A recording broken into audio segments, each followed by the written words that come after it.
যে নিশ্চয় আপনার ব্যবহার, আপনার চরিত্র সারা বিশ্ব জগতের ঊর্ধ্বে আমার নবীর থেকে ব্যবহার ভালো পৃথিবীতে আর কারো ছিল না, হবে না। বললে জানতে পারবেন। বাবা, আমাদের মধ্যে একটা গুণ আছে, তার একটা দোষ আছে, কিন্তু আমরা যে নবীর কলমা পড়েছি কিনা বাবা, সে নবীর মধ্যে শুধু গুণ আর গুণ, কোনো দোষ নবীর মধ্যে নেই। আর ওই নবীর আমরা হলো উম্মাত, উম্মাতানি। আমার মা বোনেরা, নবীর ব্যবহার কেমন? নবীকে কেউ আঘাত করেছে? নবী আঘাত করেননি। আমি গতকাল যেখান থেকে রেখেছি আপনাদের বলবো, শুনুন। কিন্তু আমার দয়ার নবীর ব্যবহারটা কেমন দেখেন, একটু মিলিয়ে দিই, আপনাদের বুঝিয়ে দিই যে আমাদের ব্যবহার কেমন, চরিত্র কেমন, আর আমার নবীর ব্যবহার কেমন। নবীর জীবনী কি আর এমনি মানুষ শুনে না করায়? নবীর জীবনের মতো কি আমাদের জীবন হবে বাবা? কখনো না। আমার নবীকে জাদুঘর বলেছে, আমার নবীকে কত কি বলেছে কাফেরেরা, মক্কার লোকেরা। আমার নবীর বদলালেন না, যে যা বলছিস কর। এই যে আমার মা বোনেরা আছেন, একজন মহিলার বাড়ি দেখে আসলাম আমরা মদিনা শরীফে। আমাদের নবী যখন নামাজ পড়তে যেতেন বাবা, তো ওই আবু জেহেলের দলের একটা মহিলা তাকিয়ে থাকতো যে কখন নামাজ পড়তে যাবে, কখন নামাজ পড়তে যাবে। এই যেমন আপনাদের মসজিদ রাস্তার ধারে, তো ওই মেয়েটা কত বদমাশ দেখেন। যখনই নবী নামাজ পড়তে যায় রাস্তা দিয়ে, ওই মেয়েটা বাবা আঁঠো পানি, থালে ধোয়া পানি, গামলা ধোয়া পানি লিয়ে ঝাড়াক করে নবীর উপর ফেলে দিত। নবী একবার তাকিয়ে দেখে নিয়ে চলে যেতেন। এর কাজই হলো এটা, মানে আবু জেহেল বলে রেখেছে জাদুঘর। এই করতে করতে করতে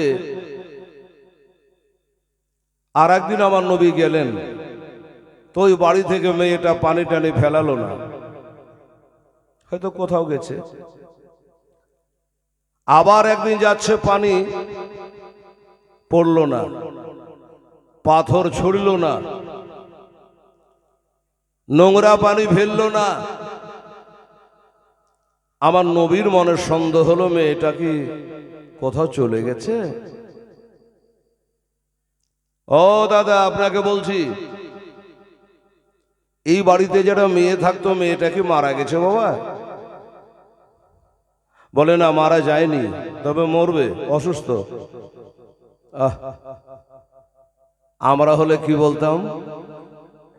বুড়ি এবার মরবে তো ঠিক হবে, তুই আমার গায়ে আঁঠো পানি দিতি, নোংরা পানি দিতি, এবার মরবি তো ঠিক আছে।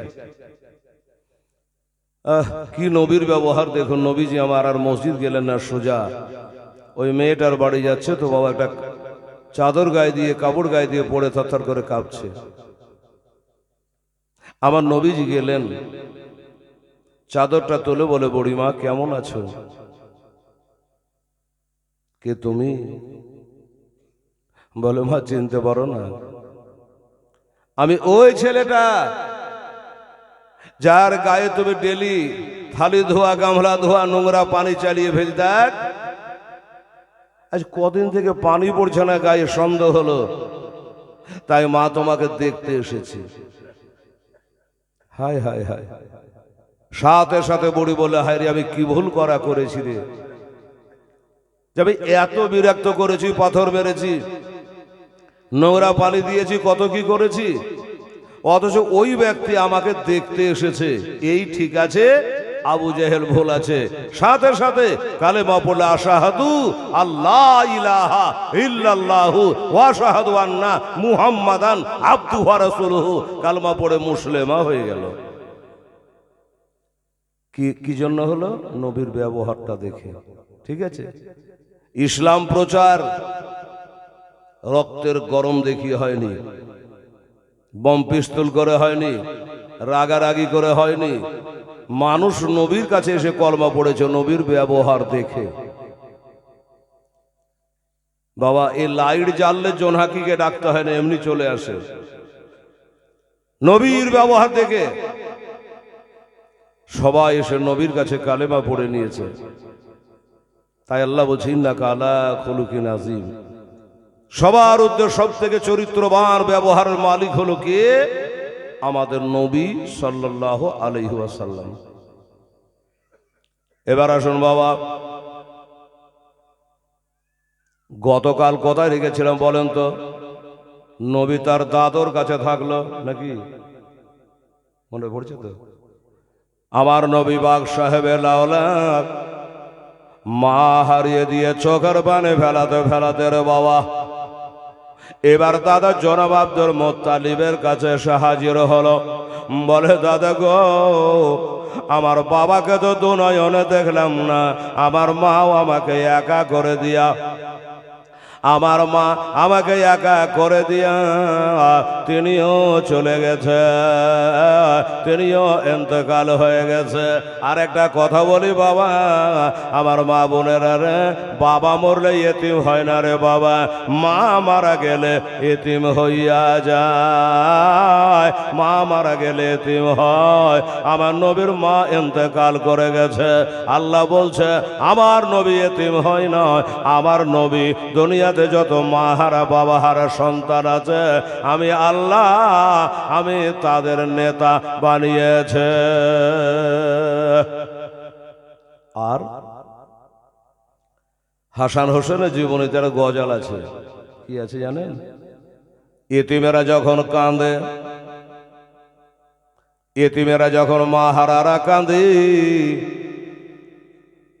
আমার নবী বলে তখন আমার আল্লাহর আরশের পায়া হিলে, বলছে রাস্তার ধারে এতে বাচ্চা কেন বসে কান্দে রে, আরশের পায়া হিলে রে। জোরে বলেন একটু সুবহানাল্লাহ। নেকি গেলা তা আপনারই হলো নাকি? রাস্তার ধারে এতে বাচ্চা কেন বসে আজ কান্দে যায়, খোদা তাআলা ডেকে তামাও ফারেশতাদের, তাই তো কয় ফারেশতাদের, তাই তো কয় ওরে তাড়াতাড়ি কহরে তোমরা, তাড়াতাড়ি কহরে তোমরা, নাও না কোলে তুলে রে, খোদার আরশের পায়া হিলে রে। রাস্তার ধারে এতিম বাচ্চা কেন বসে কান্দে রে, আরশের পায়া হিলে রে। রাত পোহালা দিন ভরালো বাবা, রাত পোহালা দিন ভরালো, আর তো সময় না,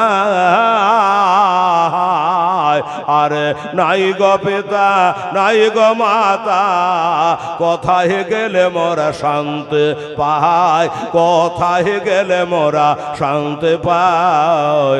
থাকতো যদি পিতা মাতা, থাকতো যদি বাবা, থাকতো যদি পিতা মাতা, দুঃখ যেতাম সব ভুলে রে, আরশের পায়া হিলে রে। আর আমার নবীর মাও নেই বাবাও নেই।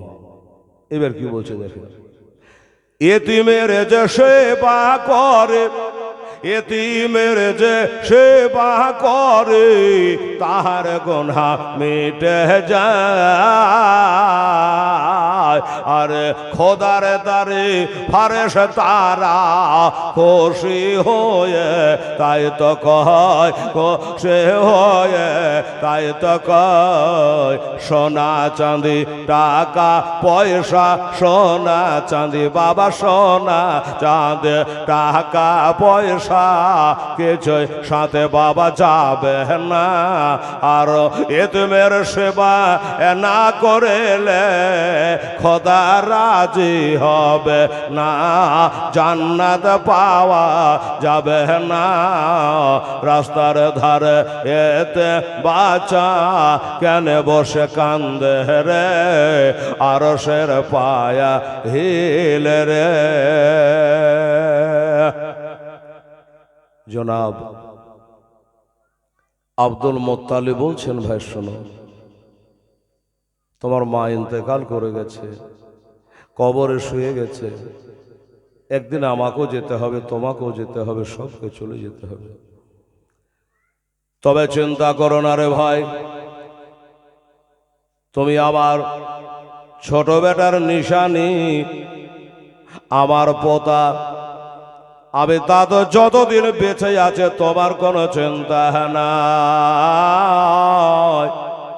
এবার সাথে ভাতে রাতে দিনে বাবা আমার দয়ার নবী মায়ার নবী গো, 6 বছর 6.5 বছরের ছেলে। এই মায়েরা, এই মা, 6 বছরের ছেলে কত বড় হবে আন্দাজ করে নিয়ে?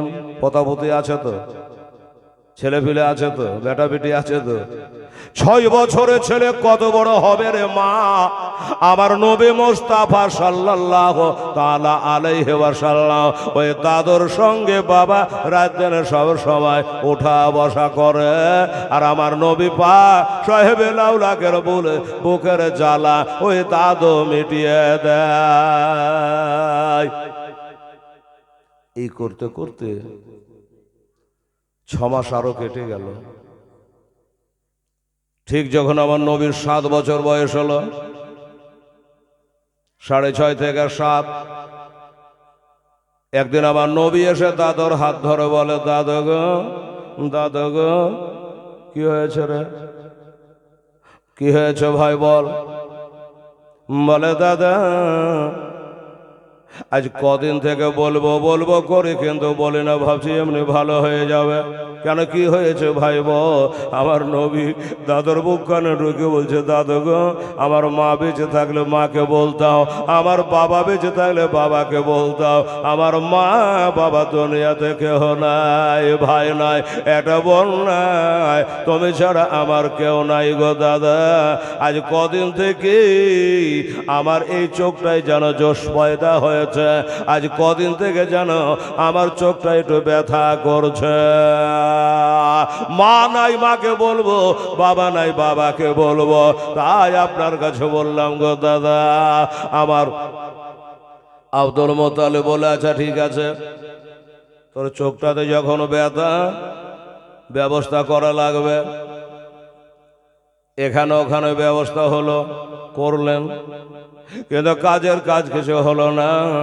এই চোখের বাবা লালি কাটে না, চোখের ব্যথা জানা যায় না। আমার মা বোনেরা গো, এমনি করে যখন কেটে গেল, আমার আব্দুল মোত্তালিব একটা মনস্থ করে না, ইয়া করে হবে না। আপনারা কি করেন?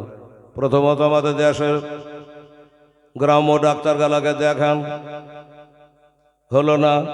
চলো কালিয়ে চক থেকে দেখিয়ে আসি, হলো না। চলো মালদা থেকে দেখে আসি, হলো না। চলো একবার বহরমপুরে বড় ডাক্তার দেখে আসি, হলো না।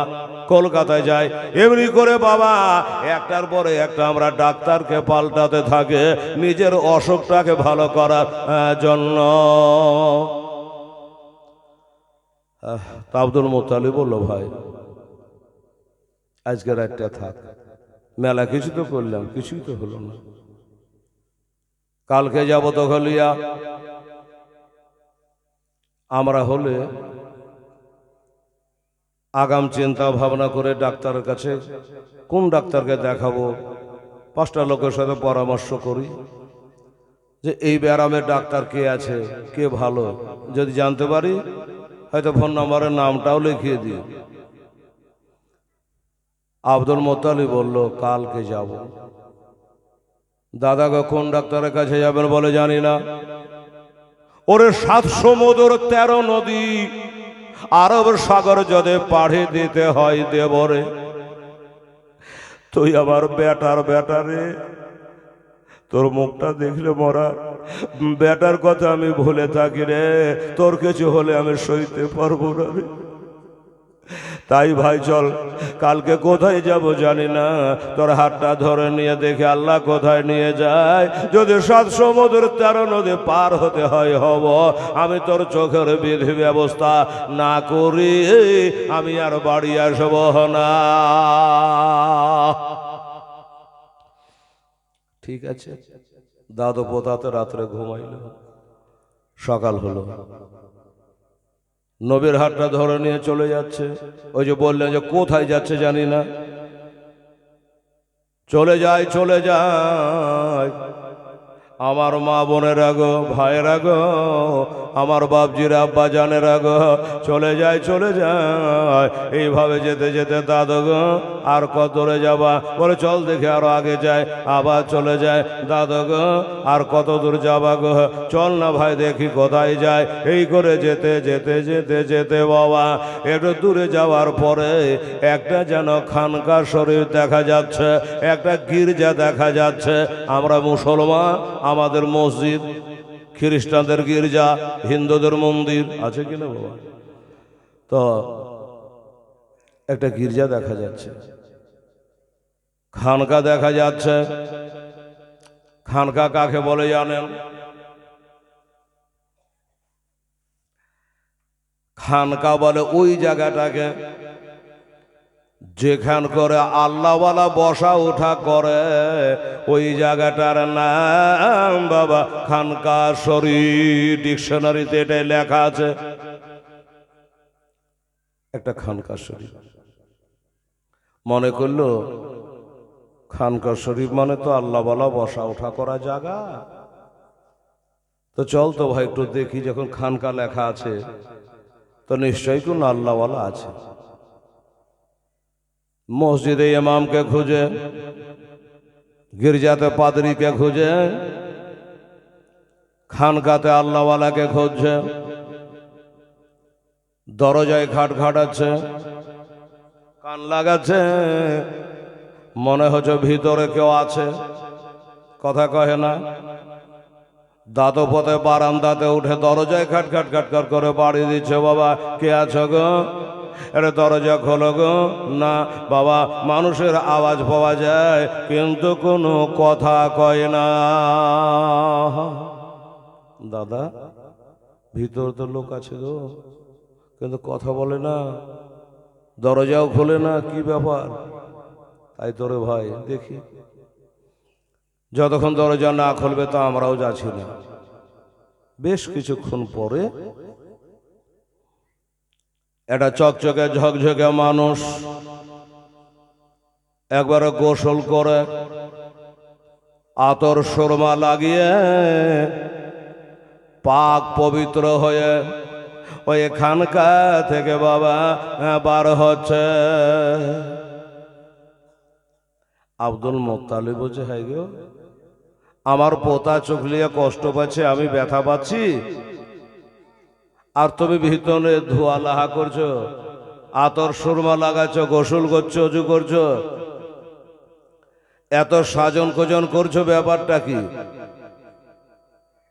উনি বলছে, হুজুর শুনুন, আমার বাড়িতে মেহমান যখন আসে, যখনই কলিং বেলে হাত দেয়, আমি একটা মিনিট দেরি করি না। এটাই হলো জীবনের ফার্স্ট দেরি করা।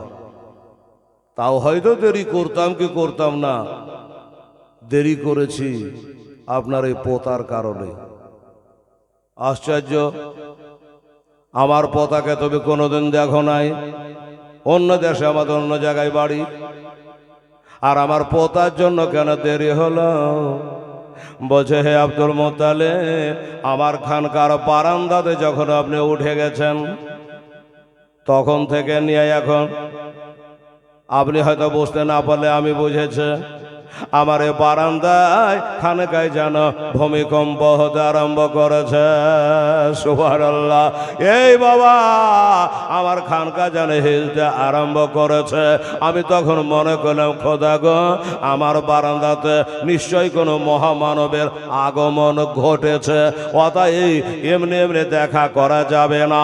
তাই উজু আর গোসল করতে গিয়া, একটু সাজন কোজন করতে গিয়া, একটু পাক পবিত্র হতে গিয়া আমার থোড়া দেরি হয়ে গেছে। আব্দুল মুত্তালিব, শুনেন, এই যে আপনার পোতা, এটা খালি আপনার পোতাই না, এটা হলো আখেরি নবী। জোরে বলেন সুবহানাল্লাহ। যারা বলে 40 বছরের নবী হয়েছে, ওরা কি এগুলা পড়ে না? তখন তো নবীর বয়স 7 বছর। আর বলছে কি, খানকার মালিক বলে এটা হলো আপনার পোতা, কিন্তু ইনি হলো শেষ জামানার নবী, ইনি হলো আখেরি পয়গম্বর। তা বলুন হুজুর, কি মনে করে আমার এই খানকায় আগমন? বলেন। বলছে, বাবা, আমার এই পোতাটার মা নাই, বাবা নাই, ভাই বোন কেউ নাই, আমার কাছেই থাকে। তাই কদিন থেকে বলছে তার এই চোখটাতে একটু ব্যথা করছে। অনেক কিছু করলাম, কাজের কাজ হলো না। তাই আপনারা হাজার হলো আল্লাহর ওলি, আল্লাহওয়ালা মানুষ, তাই আপনার কাছে এসেছে, যদি কোনো সুরাহা থাকে একটু করে দেন। উনি বলছে, শুনুন হে আব্দুল মুত্তালিব, আপনার পোতার চোখ ভালো করার আমার ক্ষমতা নাই। ওরে আমার ক্ষমতা তো নাই। সারা বিশ্ব জাহানে, আসমানের নিচে, জমিনের ওপরে এমন একটা ডাক্তার কোনো মা জন্ম দিতে পারেনি, আর পারবে না। আপনার বেটার চক্ষু ভালো করে দেয় এমন ডাক্তার পয়দা হয়নি, আর হবে না। আব্দুল মুত্তালিবের মাথা খারাপ। কি বলে রে? হতে পারে যে আমি পারবো না ভাই, একটু কলকাতা চলে যান বা অমুক ডাক্তারের কাছে চলে যান, এটা হতে পারে। তাই বলে কেউ পারবেই না গ্যারেন্টি দিচ্ছে, এটার মানে কি? বলে, শুনুন, কেন পারবে না বলে দি। আপনার পোতা হলো আখেরের নবী, শেষ জামানার নবী। নবীর ওপর কোনো ডাক্তারি খাটবে না, কোন হিকিমের হিকমতি খাটবে না, কোন কবিরাজের কবিরাজি খাটবে না। কেন খাটবে না বলেন তো? কোন ডাক্তার যদি ভালো করে দেয় তো কি বলবে? যে যত বড় নবী হোক, হ্যাঁ, আমি তো ওষুধ দিয়ে ভালো করেছি, বলবে কি? বলবে না? বলবে। বাবা, তাহলে উপায় কি হবে?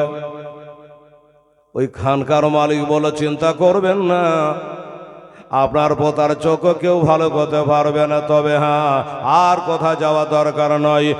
নগরে নগরে, ডগরে ডগরে, পাড়ায় পাড়ায় হসপিটাল, ডাক্তারের কাছে, কবিরাজের কাছে, হিকিমের কাছে আর দৌড়ে বেড়া দরকার না। এই আব্দুল মুত্তালিব, আপনার পোতাকে সাথে করে সোজা নিজের বাসায় চলে যা, নিজের বাড়ি চলে যা। আর বাড়ি চলে যাওয়ার পরে আমি যে ফর্মুলাটা বলছে এই মোতাবেক কাম করবে, কসম খোদার চক্ষু ভালো হয়ে যাবে। তাই নাকি? বললে হ্যাঁ। তা বাবা, কি করতে হবে? কিছু করার দরকার নেই, আপনি বাড়ি নিয়ে যান। এই মা বোনেরা শোনেন, কি দিয়ে ভালো হয়েছে দেখেন নবীর চক্ষু। বলছো বাড়ি যাওয়ার পরে আপনার পোতাকে বলবেন যে ওনার মুখ থেকে একটু থুথু মুবারক, নবীর নিজের হাত দিয়ে নিজের মুখের একটু থুথু মুবারক নিয়ে এমনি করে চোখে যেন মালিশ করে দেয়, বাস, ফিনিশ। তাই নাকি? বাহ, এখানে আসলাম তো অন্তত যুক্তিটা তো পাওয়া গেল।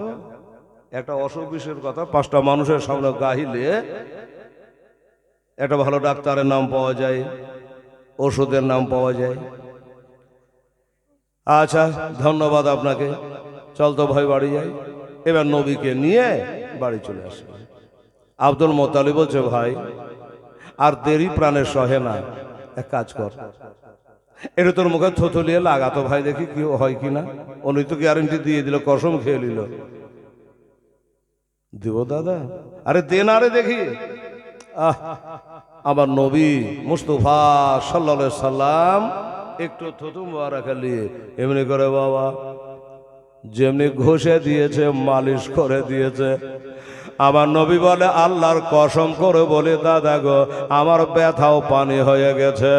জোরে সুবহানাল্লাহ, আলহামদুলিল্লাহ, আল্লাহ তোমার হাজার শুকরিয়া যে আমার পোতার চক্ষু ভালো হয়ে গেছে।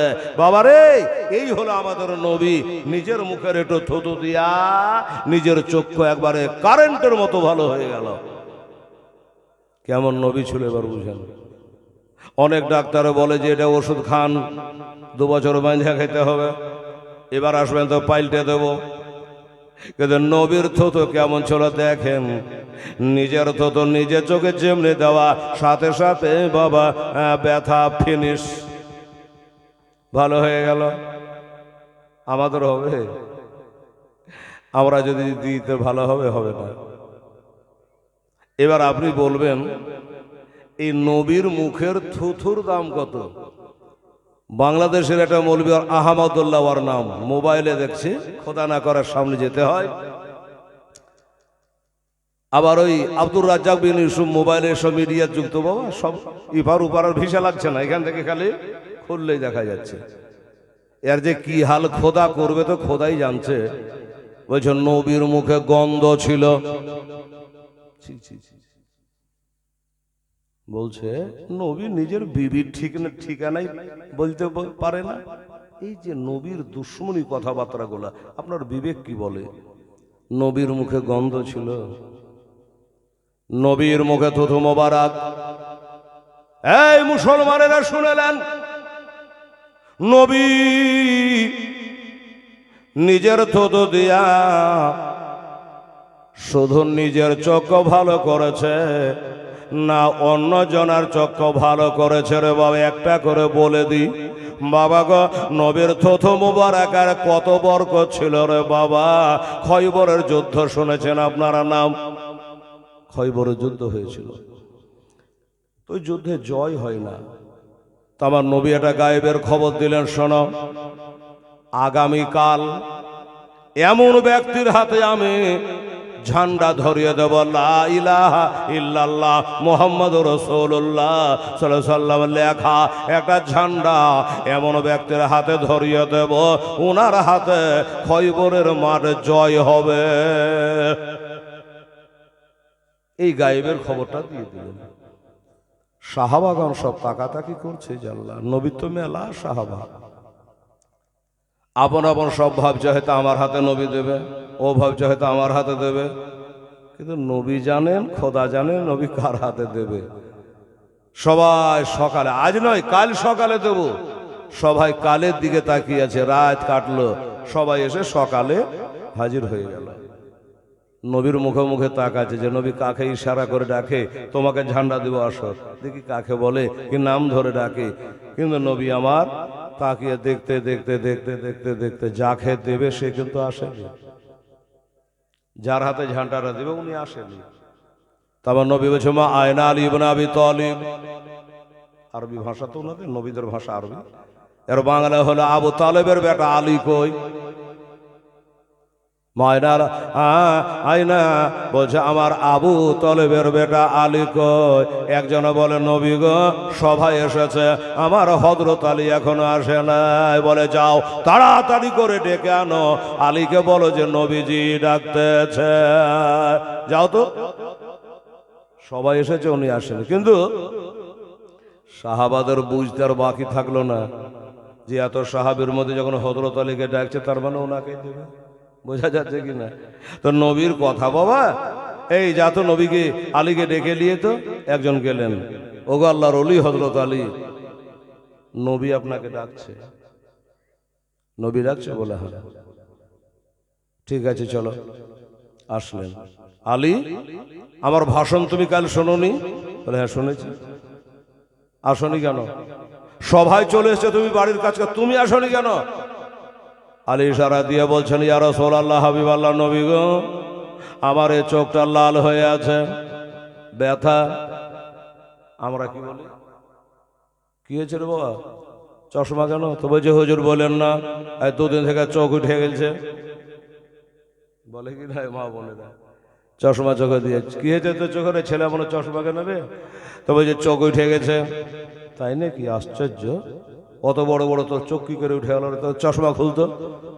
চশমা খুলে দেখছি দুটোই চোখ লাগে আছে, আর বলছে চোখ উঠে গেছে। বলে হ্যাঁ রে মিথ্যাবাদী, তুই যে বলে চোখ উঠে গেছে, কই রে, তো চোখ তো লাগিয়ে আছে। ওই রকম উঠেনি বলবি সে, চোখ উঠে গেছে মানে ব্যারাম হয়েছে, লাল হয়েছে, ব্যথা করছে, পিছটাইছে, তো তাই বলবি চোখ উঠে গেছে। যদি কে জানে মাথার ওপর উঠে গেছে নাকি, চোখ উঠে গেছে। বলে হুজুর এই চোখটায় ব্যথা, এই ব্যথার কারণে আমি আসি না। হুজুর চোখের ব্যথা কঠিন ব্যথা রে বাবা। ব্যথা আবার কোনটা ভালো? দাঁতের ব্যথা ভালো, চোখের ব্যথা ভালো, হাঁটুর ব্যথা ভালো, ব্যথা আবার কোনটা ভালো বলেন তো? যখন যেটা হয় সেটাই খারাপ। হাঁটুতে লাগছে, সিঁড়ি থেকে উঠতে পারছি না, হ্যাঁ না? বাবা গো, আমার মা বোনেরা বলছে আসো আলী আমার কাছে আসো। হুজুর কেন? বলে তোমার কাছে চোখের ব্যথা আছে, আর তোমার চোখের ব্যথার ওষুধ তোর নবী মোস্তফার কাছে আছে। আলী চলে আসলো, আমার নবী একটু তুতু মোবারক আলিয়া আলীর চোখে মালিশ করে দিয়েছে। বলে আলী গো বলো তো লাগছে কি? আলী বলে না বিগো, আমার এটাতে ব্যথা না এটাতে ব্যথা, আর বোঝা যায় না। একবার এমন ওষুধ দিয়েছেন নবী গো, সাথে সাথে চোখের ব্যথা বিদায় হয়ে গেল। কেমন নবী ছিল আমাদের, দেখেন। আরেকটা বলে দিই, মদিনা শরীফে একটা অচল ইন্দারা ছিল। ইন্দারার পানি কেউ পান করত না বাবা, পচা পানি, কালো পানি, গন্ধ ধরা পানি। তো আমার নবী একদিন ওই ইন্দারাটা দেখছেন, সাহাবারা বলছে হুজুর এটা অচল ইন্দারা, এর পানি কেউ খায় না, একবারে গন্ধা পানি, নোংরা পানি। তাই নাকি? বললে হ্যাঁ। নবী একটু মুখটা বাড়িয়ে একটু থুতু ফেলে দিলেন, আর যেমনে থুতু ফেলে দেওয়া, আল্লাহর কসম রে বাবা, সেদিন থেকে পানি উজালা হয়ে গেল, পরিষ্কার হয়ে গেল, আর মদিনার মান ওই পানি পান করতে আরম্ভ করলো। এই মুসলমানেরা শুধু এটাই নাই বাবা রে, আমার মায়েরা বোনেরা, হযরতে জাবের রাদিয়াল্লাহু তাআলা একটা নবীর সাহাবী ছিল। খন্দকের যুদ্ধে, মনে রাখবেন, খন্দক মানে গর্ত। আমার ক্যাসেটে শুনতে পাবেন, মোবাইলে খালি বলবেন হেলাল রুদ্র রেজবি মিডিয়া, একবার টিপেন এই পাগড়ি বাঁধা একটা ছবি আসবে, ঠোকা মারবে, লাইন ধরে চলে আসবে বাবা। মানে আমার নামে অনেকেই মিডিয়া খুলে রেখেছে, ওদের গালা চলে আসবে, কিন্তু আমার ছবি আসবে না। আর যখনই ছবি আসবে তখন বলবে যে এটা অরিজিনাল হেলাল আছে, লাইন দিয়ে আপনি পেয়ে যাবেন। দেখবেন, শুনবেন, পুরা শুনতে পাবেন, আমি পুরাটা বলবো না। এবার বাবারা 1000 সাহাবা খন্দক তৈরি করছে, গর্ত তৈরি করছে মদিনা শরীফে। কোন হাজি যদি আছে তো শুনে নেবেন, ওখান করে আছে মসজিদে কুবা, ওইখানে আছে মসজিদে কেবলাতাইন, আর ওইখান থেকে একটু দূরে আছে বাবা সালমান ফার্সির খেজুরের বাগান। ওইখান করে খন্দকটা ছিল, এখন নাই, বন্ধ হয়ে গেছে। তো 1000 সাহাবী হযরতে জাবের দাওয়াত করেছিল, একটা ছাগলের, ছোট্ট ছাগলের গোস্ত, আর 104 বা 4.5 কেজি জবের আটা। 1000 লোকের খাওয়া হবে? হবে না। তো আমার নবীকে দাওয়াত করেছিল, হুজুর আপনার কয়েকটা সাহাবাকে নিয়ে চলেন, আমার বাড়িতে অল্প খাবার আছে, একটু গোস্তর ব্যবস্থা করেছি। তো আমার নবী গোটা খন্দকবাসীকে আওয়াজ দিলে, এই খন্দকবাসী শোনো, আজ তোমাদের সকলের দাওয়াত আমার জাবেরের বাড়িতে। জাবেরের মাথায় হাত, সর্বনাশ, এতটি আটার এতখানি গোস্ত। বললাম যে নবীকে 2-4টা লোক নিয়ে আপনি চলে, তো নবী একবার হাঁক মারে 1000 লোককে ডেকে নিল, কি হবে এবার?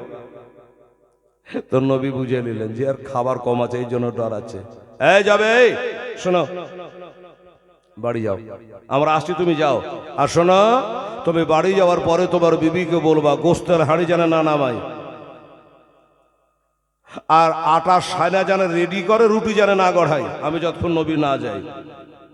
আচ্ছা ঠিক আছে, দৌড়ে গেলেন। জাবেরের বিবি জিজ্ঞাসা করছে কি ব্যাপার, চিন্তা লাগছে, খুব চিন্তিত মনে হচ্ছে। বলে আর বিবি বলিস না, কি যে হবে। কেন গো? বলে আমাদের এতড়ি আটার এতখানি গোস্ত, তাই আমি ভাবলাম যে নবীকে ডাকবো, দু চারটা সাহাবি নিয়ে আসবে, একটু আশোধা করে খাওয়াবো। কিন্তু নবী 1000 সাহাবিকে দাওয়াত দিয়ে দিল, কি হবে? আহারে, এরকম বিবি না হলে সংসারে শান্তি হয়? কত জ্ঞানী মেয়েটা ছিল দেখেন বাবা। বিবি বলে স্বামী গো, আপনি দাওয়াত করেছেন কাকে? বলে নবীকে। আর নবী দাওয়াত করেছে সাহাবারাকে, বলে হ্যাঁ। তখন এবার বিবি বলছে স্বামী গো, আপনি দাওয়াত করেছেন নবীকে, আপনি নবীর সামলাবেন, আর নবী দাওয়াত দিয়েছে 1000 লোককে, নবীর সামলাবে। ঠিকই বলেছিস বিবি। হ্যাঁ রে আমার বিবি, কত সুন্দর যুক্তি দেখালি। তাই হলো, নবী চলে আসলেন, একটু থুতু মোবারকা বার করে আটাতে দিয়ে দিলেন, আর একটু থুতুলিয়া গোস্তের হাঁড়িতে দিয়ে দিলেন। চলো এবার রুটি বানাও, আর গোস্ত আর রুটি কেমন লাগবে? 10টা 10টা করে বসো, আর যে যত বড় পেট ভরে খাও। আল্লাহ, 1000 লোক। নবীর থুথুর বরকত কত, যে ওই থুতু দিয়ে দেওয়ার কারণে অল্প আটা অল্প গোস্তে 1000 লোক পেট ভরে খেল। আমার নবী এখনো খায়নি, এবার খাবেন। সবাইকে খাইয়ে দিয়েছে, নবী খাননি। আর খানা তো নবীর লেগি করা।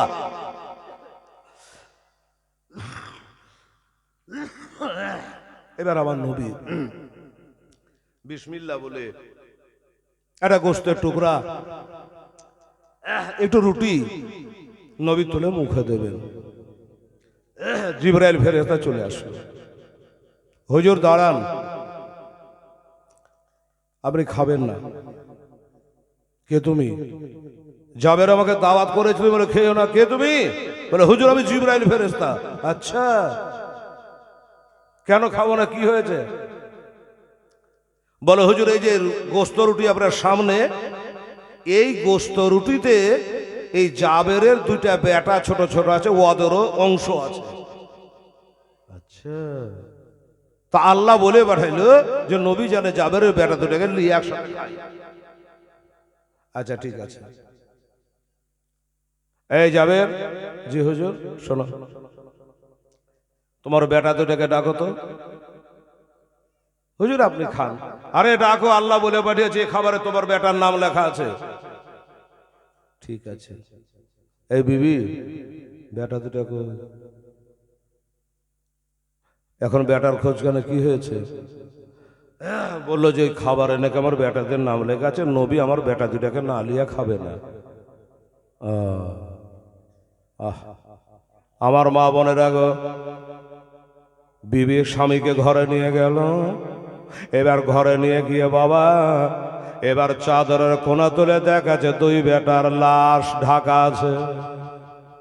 2 বেটার লাশ ঢাকা আছে, 2টোই বেটা মারা গেছে ওই ছাগলকে কেন্দ্র করে। বাবা আমি পূর্ণ ঘটনা বললাম না, খালি নবীর মুখের থুথুর কত বরকত তাই বোঝাচ্ছি।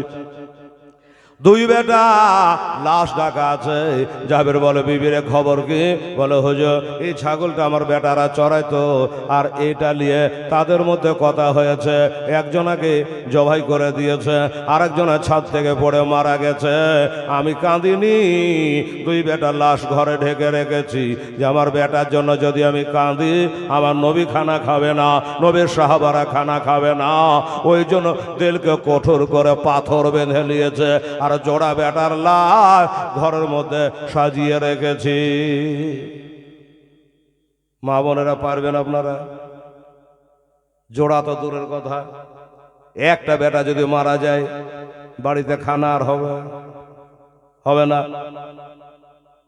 মা ওই একটা বেটা মারা গেলে কত কাঁদবে, ছটফট ছটফট করবে। ওই মেয়েটা কত ভদ্র, কত ভালো দেখে।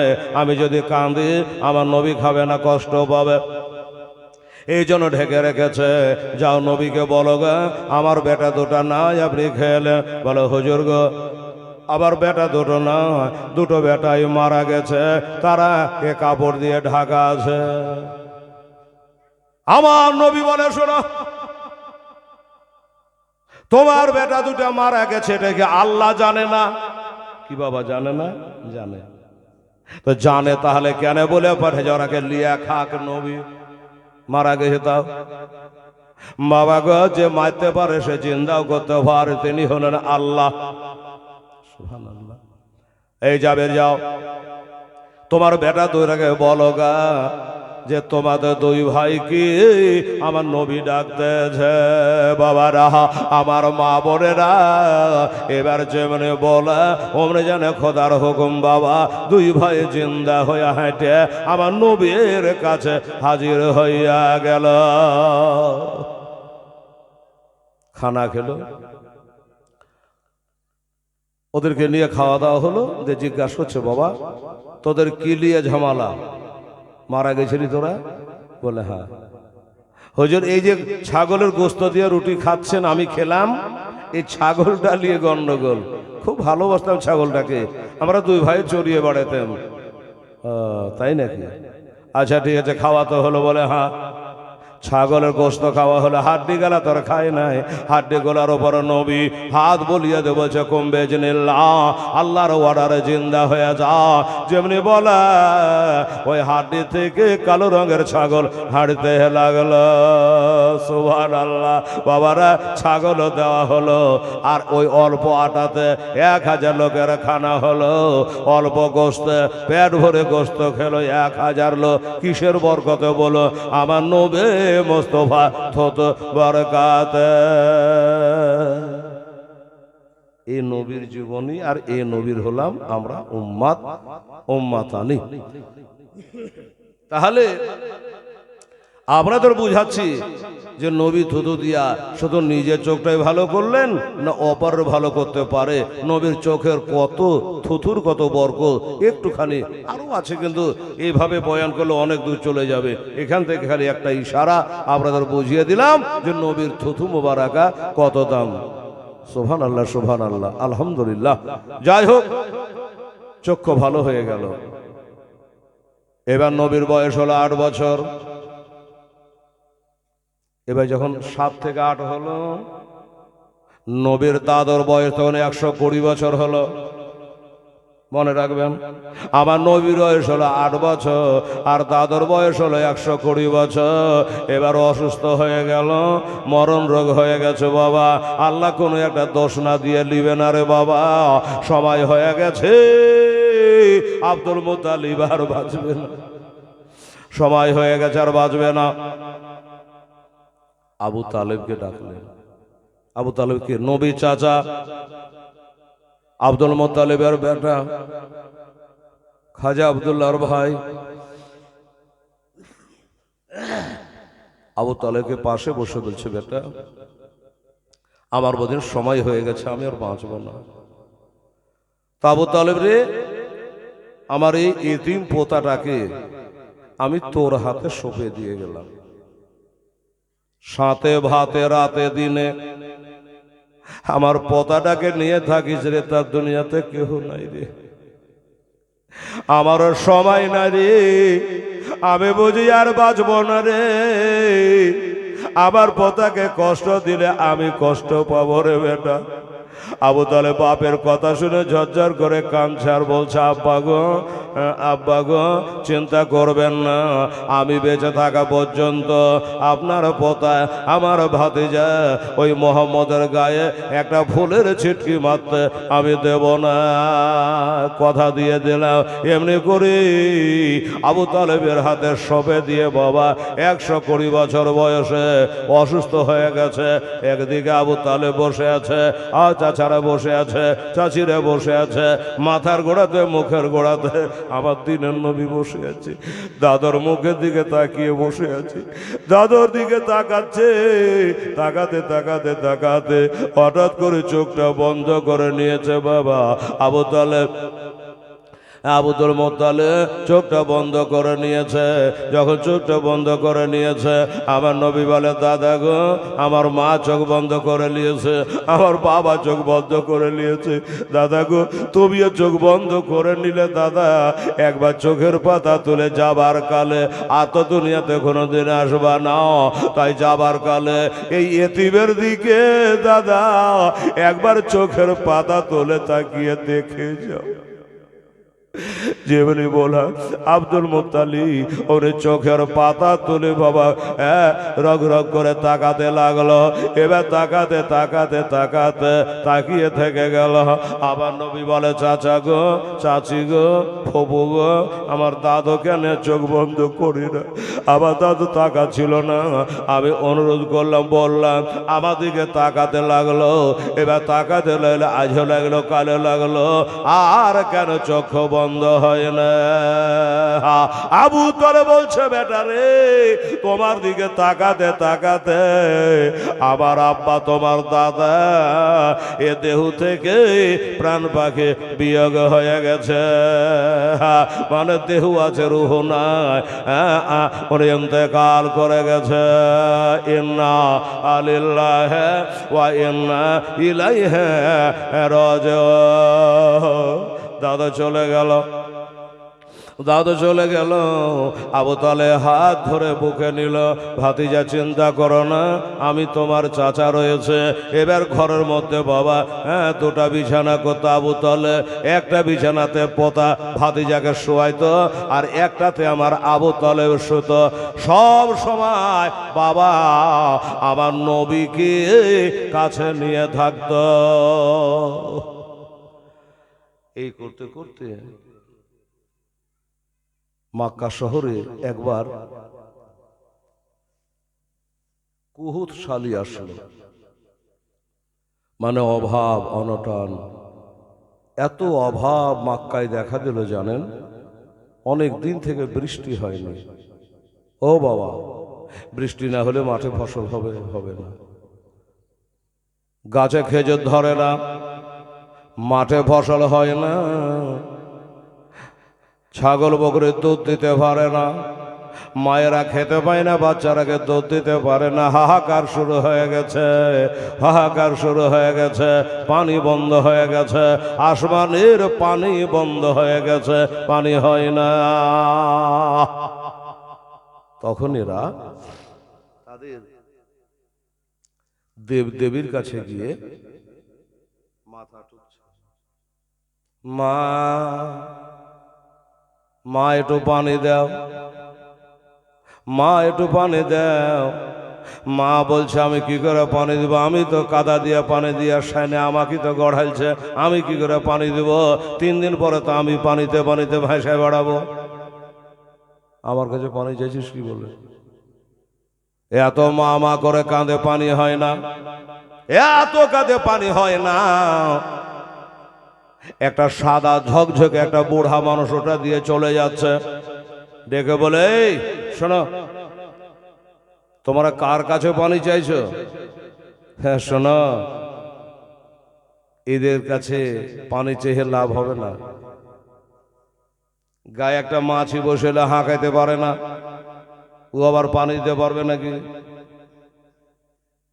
চাচা, তাহলে আমরা কার কাছে চাহাবো গো? পানি হচ্ছে না, ফসল হচ্ছে না, গাছে ফল ধরে না, কি করব? এবারে শোনো, আমি তোমাদের থেকে সবার থেকে বয়সে বেশি, একটা কথা বলি, এদের কাছে পানি চেয়ে লাভ হবে না।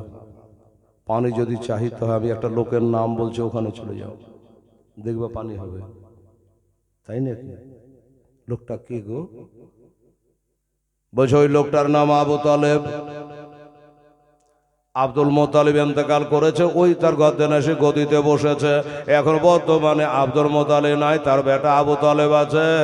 ওই আবু তালেবকে গিয়ে তোমার এটা চিড়বিড় করে ধরোগা, উনি যদি একটু হাত তুলে দোয়া করে দেয়, দেখবা আসমানের পানি নাজিল হয়ে যাবে। তাই না? কিছু মোড়ল সর্দার যুক্তি করলে চলো, আসলেন, আবু তালেবকে ধরলেন। বাবা আবু তালেব, একটু দয়া করে আমাদের জন্য দোয়া করে দাও। আমাদের পশু পাখি সব মরে গেল, গরু বাছুর বকরি সব মরে গেল, আমাদের ছেলেরা খেতে পাচ্ছে না, হ্যাঁ পানি বন্ধ হয়ে গেছে আসমানে, একটু তুমি যদি দোয়া করে দিতে বাবা, তাহলে পানি হতো। আবু তালেব বলে কি রে, আমি তো জীবনে কোনোদিন পানি হওয়ার দোয়া করিনি, আর এরা বলছে যে পানি হবে, দোয়া করে দাও।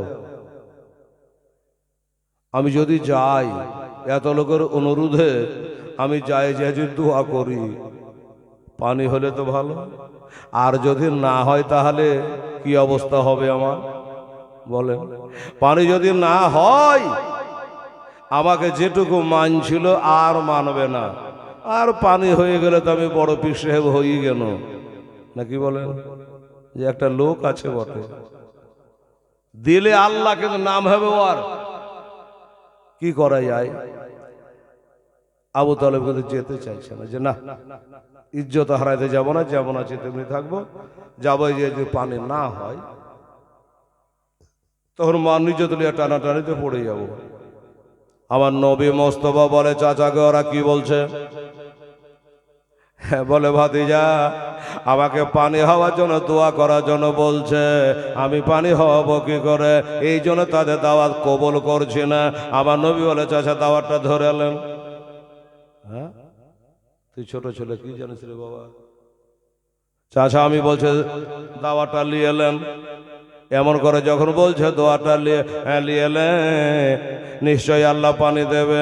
দাওয়াতটা নিল বাবা, আমার নবী মোস্তফাকে সাথে করে নিয়া হাজার হাজার লোককে লিয়া, ওই যে ইস্তেসকার নামাজ পড়ে না বাবা, পানি হওয়ার লেগে এমনি করে উল্টা করে দোয়া করে, নামাজ এমনি করে করি, আর পানি চাহা দোয়া উল্টা করে।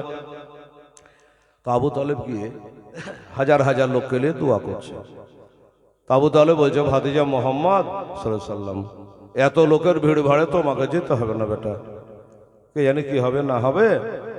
তো তুমি এক কাজ করো, ওই কাবা শরীফে একটা জায়গাতে টেক লাগিয়ে, মানে হেনালা দিয়ে আমার নবীকে রেখে দিয়ে বলে, বাবা হ্যাঁ ঝড় হোক তুফান হোক বৃষ্টি হোক, যে হয়ে না, এই জায়গা জানে খালি করিও না, তুমি এখান করেই থাকবা, তোমাকে এখান থেকে যাওয়ার সময় নিয়ে চলে যাবো। আচ্ছা ঠিক আছে চাষে যান, আমি এখানেই থাকবো, আমি ডানে বামে আগে পিছে কোথাও যাব না, এখানেই থাকবো, যাও তুমি দোয়া করতে চলে যাও। হাজার হাজার লোক নিয়ে বাবা পানির জন্য দোয়া করছে, পানি কিন্তু হচ্ছে না। এত দোয়া করে পানি এক কাতরা হয় না, আকাশে মেঘ উঠে না, পানি বর্ষণ হয় না। নবী 10-11 বছরের বাচ্চা, তাকিয়ে তাকিয়ে দেখছে যে আকাশে মেঘ উঠল না, কালো হয়ে আঁধার হয়ে মেঘ উঠবে তবে না বৃষ্টি হবে, হয় না। আমার নবী আল্লাহর সাথে কাবাতে দাঁড়িয়ে দাঁড়িয়ে কথা কইছে রে বাবা, বলছেন আল্লাহ গো, আজ যদি পানি না হয় তাহলে আমার চাচার বদনাম নাই, আমার পুরা বংশের বদনাম হবে, পুরা খানদানে বদনাম হয়ে যাবে। আল্লাহ নবী আল্লাহর কাছে দোয়া করছে, ওরা হাজার হাজার লোক লিয়া পানি হওয়ার দোয়া করলে হইল না, আর আমার নবী যখন হাত তুলে দিয়েছে আর পানিকে থামা যায় না। আল্লাহ বলে, ওরে মেকাইল ফেরেশতা, আমার নবী শিশু নবী মোস্তফা হাত তুলে দোয়া করছে কাবা ঘরে রে, আর দেরি করিস না, একবারে পানি বর্ষণ আরম্ভ করে দে। একবারে কলসির কলসি বাবা পানি বর্ষণ হতে আরম্ভ করলো। লোককে কোথায় পালিয়ে গেল? আবু তালেব বললেন, আমার ভাতিজাকে তো ওই কাবাতে হেনারা দিয়ে চলে এসছি, তো যাবার সময় ভাতিজাকে নিয়ে যাব। নিয়ে আসলো। একটা কথা আপনারাকে বোঝাই, সেটা হলো কি, ওইখানকার হাজার হাজার লোক যারা পানির জন্য দোয়া করতে গেছিল, তারা মনে করলো এই পানিটা আবু তালেবের দোয়াতে হলো, কিন্তু আপনারা কি বুঝলেন? আবু তালেবের জন্য পানি হয় নাই, আমার শিশু নবী মোস্তফা ওই কাবাতে হিনালা দিয়ে দোয়া করেছে, ইশারা করেছে, এই কারণে পানি হয়েছে। আমার নবী বলল, আমার নাম কামা আমার দরকার না। আমরা হলে বলতাম তোমার লেগে হয়নি, আমার লেগে হয়েছে। আমার নবী বলে আমার নাম কামাবার দরকার নাই, আমার বংশের ইজ্জত, বংশের সম্মান মানে আমার সম্মান। এমনি করে বাবা পানি বর্ষণ হয়ে গেল। আর একদিন নবীর একটা চাচার নাম ছিল জুবাইর, জানেন তো? জুবাইর একটা তীর নিয়ে, কখন তীর আর কখন একটা ধনুক নিয়ে বের হচ্ছে। তো আমার নবী বলে চাচা, ও চাচা কোথায় যাবা গো?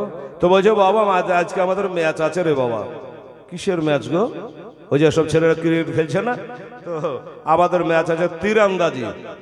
10 রান করে তীর চালাবো, এই তীরের খেলা আছে, ফার্স্ট সেকেন্ড হবে। ও আমিও যাবো চাচা। নবী বলছে আমিও যাবো। না বাবা তোমাকে যেতে হবে না, তুমি হলে আমাদের ছোট ভাইয়ের বেটা, কোন তীর কাকে লাগতে কাকে লেগে যাবে, তোর কি হতে কি হবে দরকার নেই। বলে চাচা গো আমি যাবো। আরে বাবা তুই যাই কি করবি রে বাবা? বলে চাচা গো নিয়ে চলেন, আপনার লাভ হবে।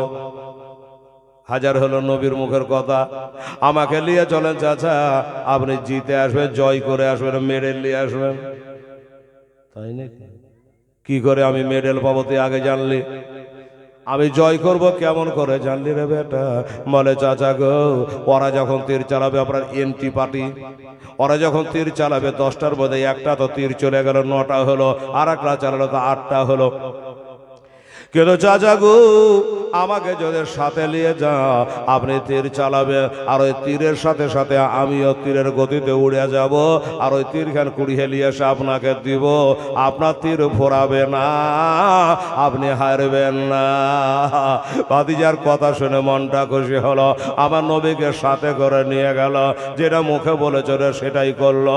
চাচা জুবাইরে ওই বাবা খেলায় জয় হয়ে গেল। এইভাবে চলতে চলতে চলতে চলতে বাবা আমার নবীর বয়স হলো 12 বছর। আপনারা হয়তো বলবেন চেয়ারে হেলা কাল শোনো 1 মাস 2 মাস, আজ এবার পঁ করে 12 বছর হয়ে গেল। তো 12 বছর হবে না, তো এক কাম করেন, নবীর 63 বছরের জীবনী, 63 বছর বললেও শেষ হবে না বাবা। কি বলেন? মাস ধরে ধরে যদি বলি তা আপনারা শুনতে পারবেন, আমি বলতে পারবো, টোপকাতে তো একটু হবে। ও বাবারা মায়েরা, এই করে 12 বছর যখন আমার নবীর বয়স হলো, এবার আবু তলেব যাবে বাণিজ্য করার জন্য মুলকে শাম শহর। আমাদের নবী নবুয়াত প্রকাশের আগে, এই যে বাবা মনে রাখবেন, আমাদের নবী নবুয়াত মানে কলমা পড়াবার আগে, কোরআন শরীফ নাজেল হওয়ার আগে, নবী আবার 3 বার ব্যবসা করতে গেছেন। 2 বার গেছেন চাচার সঙ্গে, আর 1 বার গেছেন খাদিজার মাল নিয়ে। 2 বার গেছেন মুলকে শাম, আর 1 বার গেছেন ইয়ামান। নবী দোয়া করেছেন কার জন্য? আল্লাহুম্মা বারিক লানা ফি শামিনা ইয়ামানিনা, আল্লাহ গো মুলকের শাম এবং ইয়ামানের ওপরে আল্লাহ তুমি বরকত নাজিল করো। নবী দোয়া আছে। তো চাচা বাণিজ্য করতে যাবে, ব্যবসা করতে যাবে। আবু তলেব বললে আমার এতিম ভাতিজাকে কার কাছে বা রেখে যাব? 12 বছরের ভাতিজাকে সাথে করে মুলকের শামে যাচ্ছে বাণিজ্য করতে। অনেক লোকজন সাথে আছে, কাফেলা, নবী আছে, আবু তালেব আছে, আরো লোকজন আছে। শুনুন, এইভাবে যেতে যেতে যেতে অনেক দূর চলে গেছে। যাওয়ার পরে কাফেলার লোক বলল, হে আবু তালেব আমরা আর চলতে পারি না, এখানে একটু বসবো, আরাম বিরাম করব, তারপরে আমরা আবার আগে বাড়বো। আমরা হাটে বাজারে গেলে কোথাও বসে একটু আরাম করে 2 কাপ চা খাই, গল্প করি, শরীরটা হালকা হয়, আবার চলি। তো বলে এখানে বসবো তারপরে যাব। আবু তালেব বলল ভাত ছাড়া ভালো, স্বাদ ছাড়া ভালো নয়। কাফেলার লোকেরা যখন আরাম করে বাবা, আমার নবী পাক সাহেবে লাউলা এবং আবু তালেব তাদের সঙ্গে বাবা আরাম করতেছে। মা বোনেরা গো ও মা, একটু দূরে একটা রাহিব, একটা খ্রিস্টানের গির্জা রয়েছে, ওই গির্জার একটা মালিক দেখে ফেলেছে ওই যে দলটা রয়েছে, ওই দল কে আছিস রে, ওই দলটাকে আমার এখানে জিয়াফত করে আয়, ওরাকে বলে যা আপনারা আরাম বিরাম করে ওই যে গির্জাটা দেখতে পাচ্ছে ওইখানে দুটা খাওয়া পিয়া করে যাবেন। একজনা গিয়ে বলল, দাদা আপনাদের বাড়ি কোথায় জানি না, জানার দরকার নেই, ওই যে গির্জাটা দেখতে পাচ্ছেন, আপনারা একটু আরাম বিরাম করে, ওদিকে আমাদের উঁট জবাই হয়ে গেছে, খানা পানি হচ্ছে, আপনারা যতই লোক থাকেন না কেন যাবার সময় দুটো খাওয়া দাওয়া করে এখান থেকে যাবেন। ঠিক আছে, এরা ভাবলো যে আমাদের হোটেল খরচাটাও বেঁচে গেল। হ্যাঁ, যখন দাওয়াত দিচ্ছে তো যেতেই হবে, গেলেন। আমার নবী পাক, বাবা গো, আমার নবীকে রাহেবটা, ওই পাদরিটা নিজের পাঁজরে বসিয়েছে, সবকে খাওয়া দাওয়া করানো হলো। এবার সবকে খাওয়া দাওয়া করায়া এবার একটা কথা বলছে, আমার নবীর গায়ে হাত বোলাইয়া ওই পাদরি খ্রিস্টান বলছে, ও বাবা, এই ছেলেটার ওয়ারিশ কে আছে, মালিক কে আছে? আবু তালেব বলল, কেন? এই ছেলেটার ওয়ারিশ বর্তমানে হলো আমি, ওর বাবা নাই, ওর মা নাই, দাদা নাই, দাদি নাই, নানা নাই, নানি নাই, বর্তমানে আমি তার চাচা আবু তালেব রয়েছি।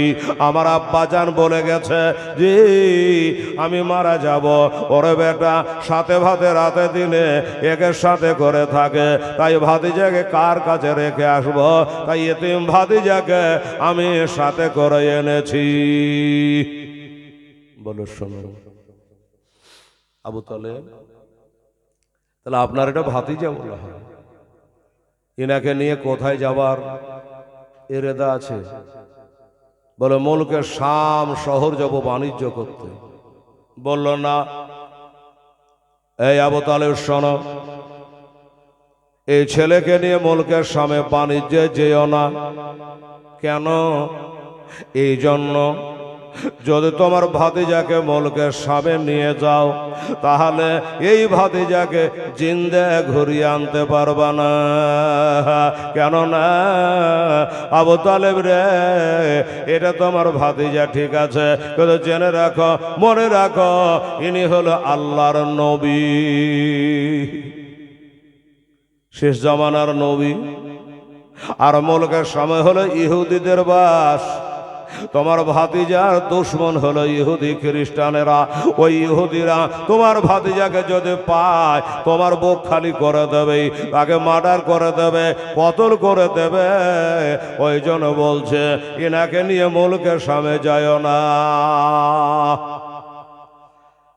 আবু তালেব বলল, যদি আমার ভাতিজার কিছু হয়ে যায়, আমার আব্বা কবরে কষ্ট পাবে, দরকার নেই, ওখানে গেলে হয়তো একটু বেশি লাভা হতো, দরকার হলে লাভ দুটা কম হোক তাও ভালো, ওই মুলকের সামনে যাব না, মেলা শহর আছে চলে যাব।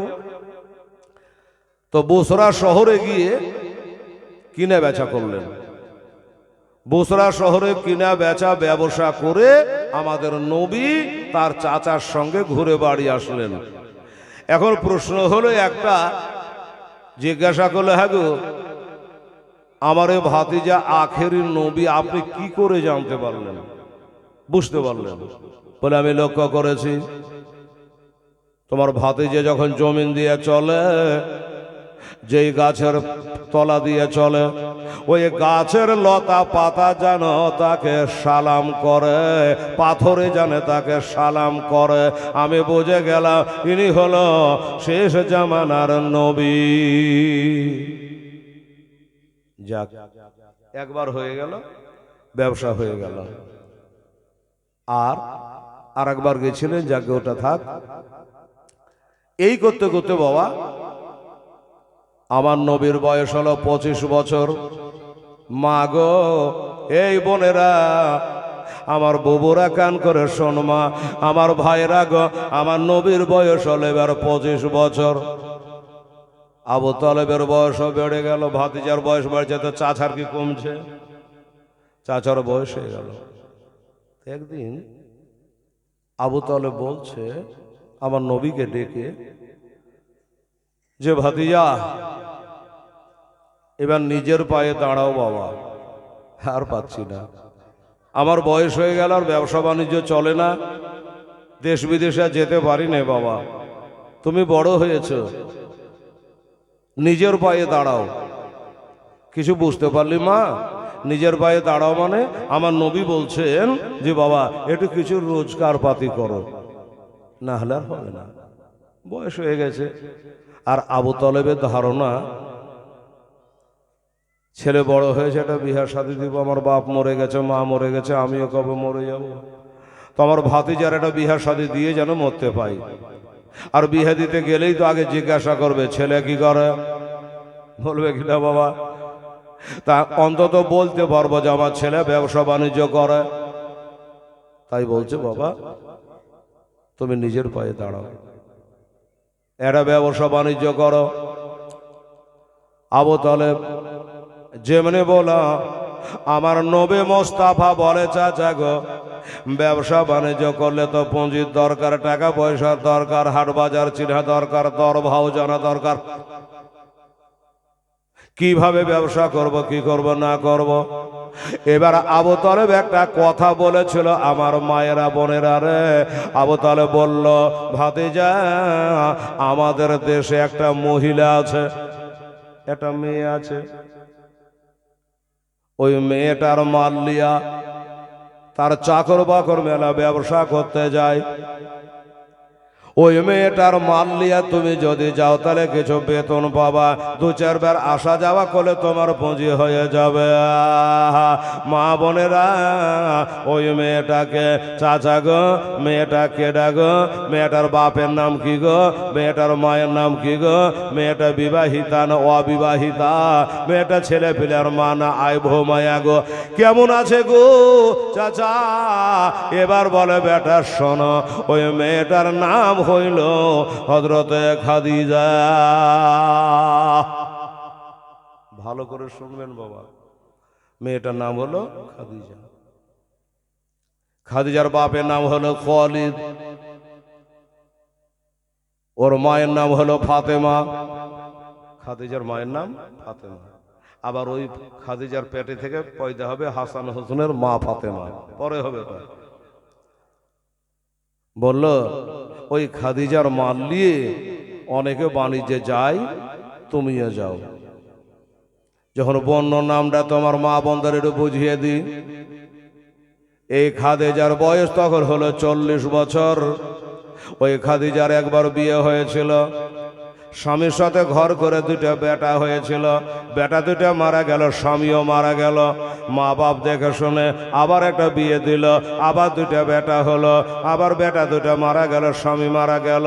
কপালে স্বামী সহিল না।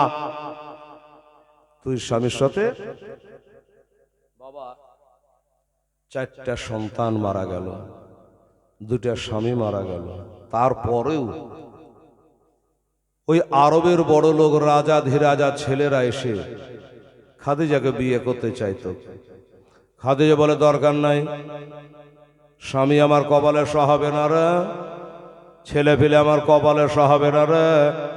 একবার বিয়ে করে 2টা বাচ্চা হলো, বাচ্চা গেল, বাচ্চার বাপও গেল। আবার বিয়ে করে 2টা বেটা হলো, বেটা গেল, তার বাপও গেল। আমি আর বিয়ে শাদী করবো না রে ভাই, আমাকে বিরক্ত করিস না। ও মা বোনেরা, এবার ওই বেটের চিন্তায় চিন্তিত হইয়া আর সময়ও ছিল না, তার বাবাও মারা গেল, মাও মারা গেল। এবার হযরতে খাদিজা সমস্ত জমি জায়গা বাগ বাগিচা সোনা দানা হীরা মনে মুক্তা ব্যবসা বাণিজ্য ওর ঘোড়া হাতি লস্কর যা ছিল সব কিছুর বাবারে আমার খাদিজা মালিক হয়ে গেল,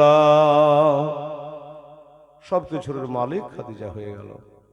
এখন খাদিজা চিন্তা করছেন একটা যে আমার বাপও চলে গেল, মা চলে গেল, স্বামীও চলে গেল, আর এত বড় ব্যবসা বাণিজ্য আমি বেটি ছেলে একটা, আর দেশ বিদেশে চাকর বাকর দিয়ে কাম করা কেমন জানেন তো বাবা, হ্যাঁ, নিজে জমি চাষ করার ভাগ দিয়া করা কেমন। তো খাদিজা চিন্তা করছে যে আল্লাহ, এই মক্কা শহরে যদি একটা ভালো ছেলে পেতাম বেতন ডবল দিতাম, কিন্তু একটা সত্যবাদী ছেলে পেলে ভালো হতো। তাহলে আমার মালগুলা দেখভাল করে সাথে করে নিয়ে যেত, নিয়ে আসতো। তো খাদিজার একটা বাঁধি আছে, ওই বাঁধিটার নাম হলো নাফিসা। খাদিজার বাঁধিটার নাম হলো নাফিসা। পুতিনের নাম রেখেছি নাফিসা। তো অনেকে হয়তো বলে যে এটা বাঁধির নাম, বলে পাগলি রে, খাদিজার যদি বাঁধি হতে পারি তো তোর 14 পিঢ়ি উজালা হবে, কি বলে। তো নাফিসাকে ডাকছে খাদিজা, নাফিসা রে, তোর কাছে কোনো খবর আছে? কিসের খবর? বলে এত বড় মক্কা শহরে একটা ভালো ছেলে, সত্যবাদী ছেলে, যে একটাও মিথ্যা কথা বলে না, ধোকা দেয় না, চালাকি করে না, এরকম একটা ছেলের খবর আছে? নাফিসা বলল আছে। আছে? বলে হ্যাঁ, ছেলেটার মা নাই, বাবা নাই, মানে আমাদের নবীর কথা বলছে। মক্কাতে একটা ছেলে আছে, ওর মা নাই, বাবা নাই, দাদা নাই, দাদি নাই, নানা নানি কেহ নাই। বর্তমানে তার চাচা চাচিদের কাছে ফুফু ফুফাতো ভাইদেরকে নিয়ে চলে। এরকম একটা ছেলে আছে যার নাম হলো মুহাম্মদ সাল্লাল্লাহু আলাইহি ওয়াসাল্লাম। গোটা মক্কাবাসী ছোট বড় সবাই তাকে আল আমিন বলে ডাকে। মক্কার লোক তাকে আল আমিন বলে ডাকে, সত্যবাদী বলে ডাকে, তাই না? এরকম ছেলের তো আমি খবর করছি। আবু তালেব বলছে ভাতিজা নিজের পায়ে দাঁড়া, রোজগার করো। নবী বলে চাচা গো, খাদিজার মাল নিয়ে না হয় বাণিজ্য করতে যাবো, কিন্তু আমি কেমন করে খাদিজাকে গিয়ে বলবো আমাকে লিবে গো, বেতন যা দিবে দিবে লিবে গো, আমি এটা বলবো কেমন করে? আমার মুখ দিয়ে বেরায় না। আমার আল্লাহ বলে নবী গো, আমি আপনার শান ও মানকে বাড়িয়ে দিয়েছি। কোরআন বলে ওয়ারাফানা লাকা যিকরাক, নবী তোমার শান ও শাওকতকে আমি আল্লাহ বড় করে দিয়েছে, আপনাকে কারো কাছে ছোট হইতে হইবে না, আপনাকে ছোট হতে হবে না, আপনাকে খুঁজতে হবে না। নবী গো, আপনি এক জায়গায় থাকেন, আপনাকেই খোঁজ করে বাহির করে নেবে। দেখেন তাই হলো। নাফিসা বলল ঠিক আছে, খবর দি।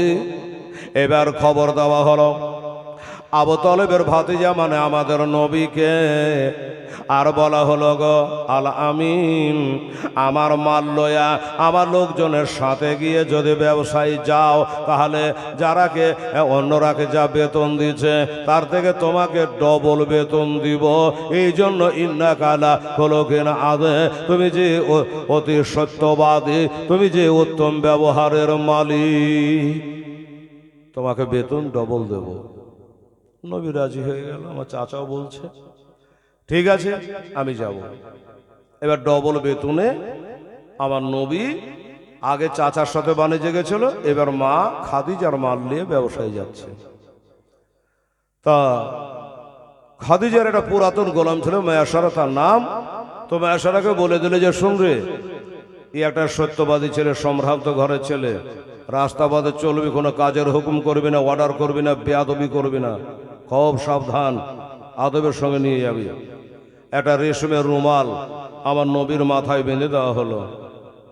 বাবা গো, উটের ওপর করে উটকে টেনে টেনে টেনে টেনে নিয়ে যেতে হবে। উটের পিঠে মাল চাপা আছে, ব্যবসায় যাচ্ছে। একটা কথা কেতাবে লেখা আছে, না বললে হলো না রে বাপ। বাবা গো, আমার নবী যখন উঠে নাকেল ধরে টেনে টেনে নিয়ে যাচ্ছে, আমার নবীর পায়ে তখন কোনো জুতা চাপল চটি ছিল না, মা নাই বাবা না। ওই অবস্থায় তাতা বালির ওপর দিয়া উটের নাকেল ধরে টেনে টেনে বাবা নিয়ে যাচ্ছে। মা খাদিজা তাকিয়ে তাকিয়ে বাবা দেখতেছে। চলে যায় চলে যায়, অনেক দূর চলে যাওয়ার পরে নবী নতুন যাচ্ছে, তার মাল নিয়ে প্রথমবার যাচ্ছে। আর সাথে যারা আছে তারা অনেকবার যাওয়া আসা করেছে। ওরা যেদিকে যায় আমার নবীও যায়। এই করে যেতে যেতে যেতে বাবা একটা জায়গাতে যাওয়ার পরে আগকার লোকগুলা, পুরাতন লোকগুলা আমার নবীকে বলছে, ও গো আর চলতে পারা যায় না, আমরা একটু এখানে আরাম বিরাম করব, অন্যবারও করেছি, একটু আরাম করব, তারপরে আবার রওনা দেব। নবী বলল ঠিক আছে, আগে যান তারপরে মান। তো সবাই এক জায়গাতে বসে উটগালাকে বাঁধে দিয়ে একটা জায়গায় বসে ছায়াতে আরাম করছে। আমার নবী ওদের সঙ্গে বসলো না, ওরা এক জায়গাতে বসেছে, আর আমাদের নবী ওই দূরে একটা গাছের তলে নবী একলাই বসে আছে, একাই বসে আছেন। ওই গাছের তলায় যে নবী একলাই বসে আছে, এটা দেখলে কে? কেতাবে লিখছে নাস্তরা রাহেব, খ্রিস্টান পাদরি। ওই নাস্তরা রাহেব দেখে নিয়েছে, হায় হায় ওই গাছের তলাতে কে বসে আছে। বাবা একজনকে পাঠিয়ে বলল, ওই ওদিকে যারা বসে আছে তারাকে, আর ওই একলাই গাছের তলে বসে আছে তাকে, সবাইকে আমার এখানে দাওয়াত করে নিয়ে আয়, আমি দুটো তারাকে খাবার খাওয়াতে চাই। একজন এসে বলল, ভাই পরদেশি মুসাফির, আপনারা কোথায় যাবেন গো?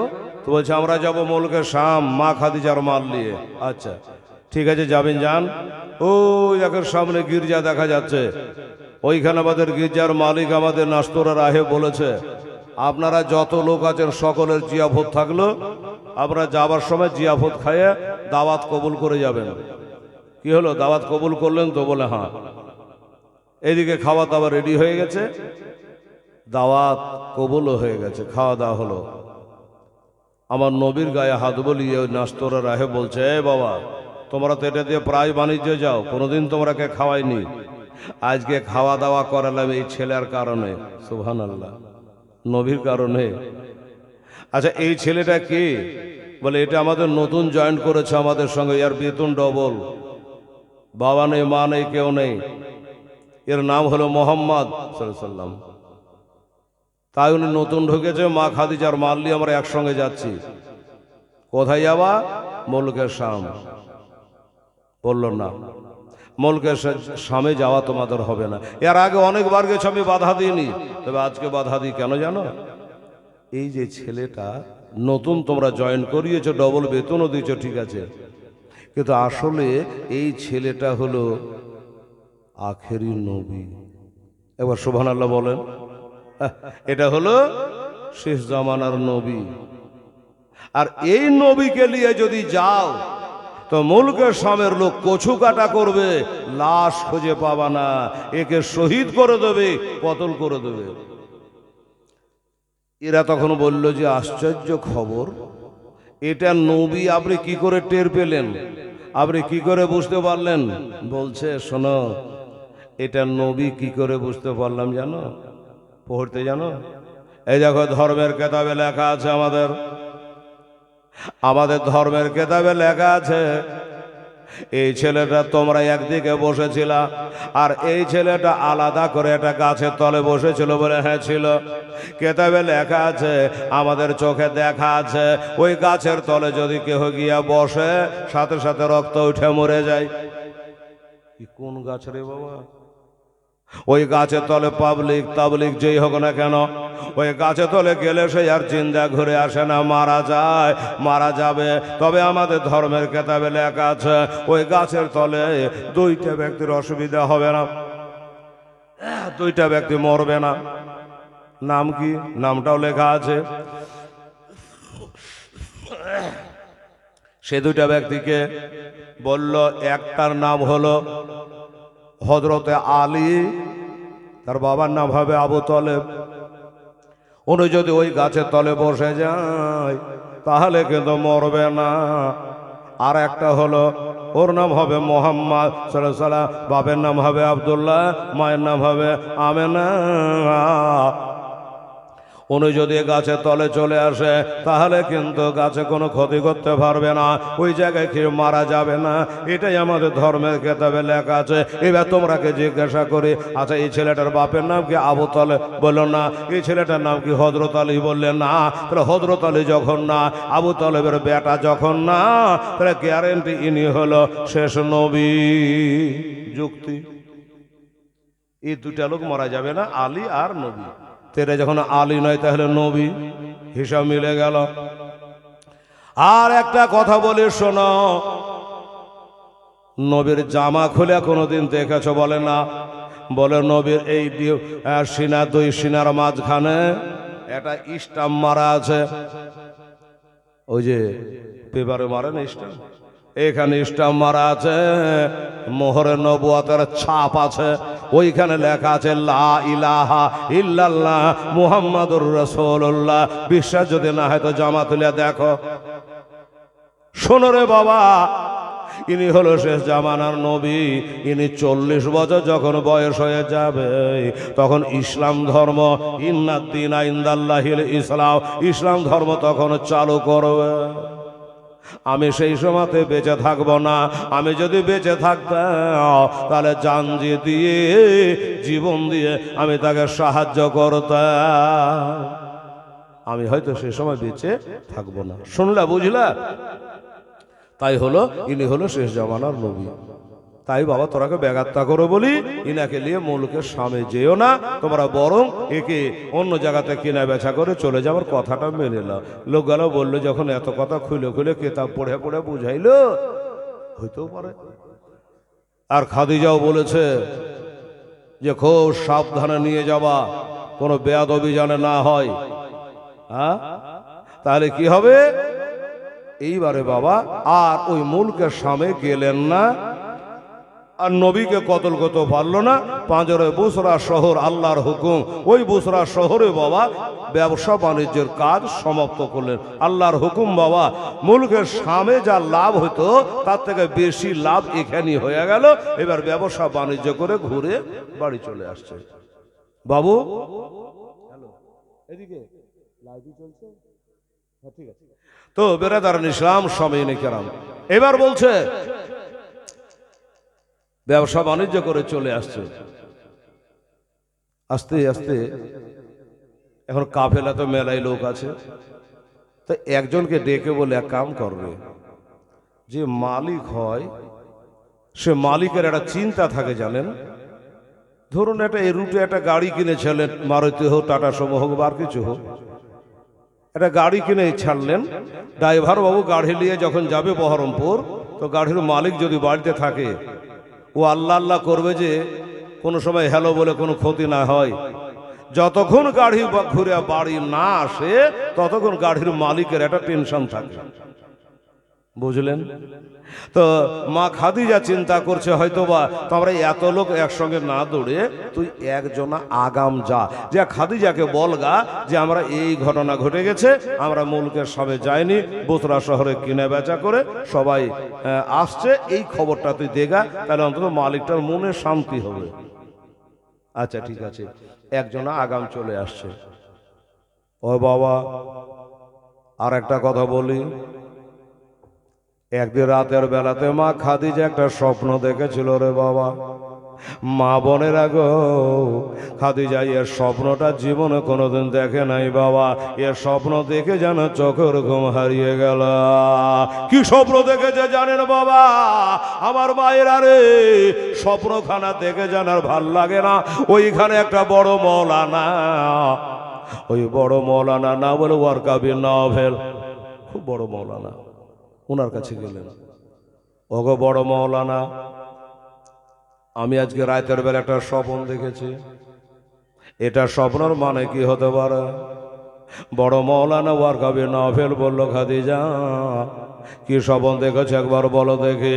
বলল, হুজুর আমি স্বপ্নটা দেখতেছি, মনে হচ্ছে আসমানে চন্দ্র সূর্য আসমান থেকে নামে আমার বাড়ির যেন আঙিনায় চলে আসছে।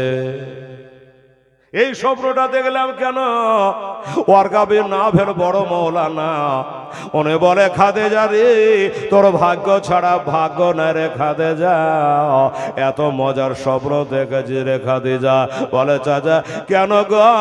বলে, তোর স্বপ্নের মানে হলো এইটা, তোর স্বপ্ন যদি সত্য হয় তাহলে তোর আর একটা বিয়ে হবে, আর এবার যার সঙ্গে বিয়ে হবে তিনি হলো শেষ জামানার আখেরি নবী মুস্তাফা।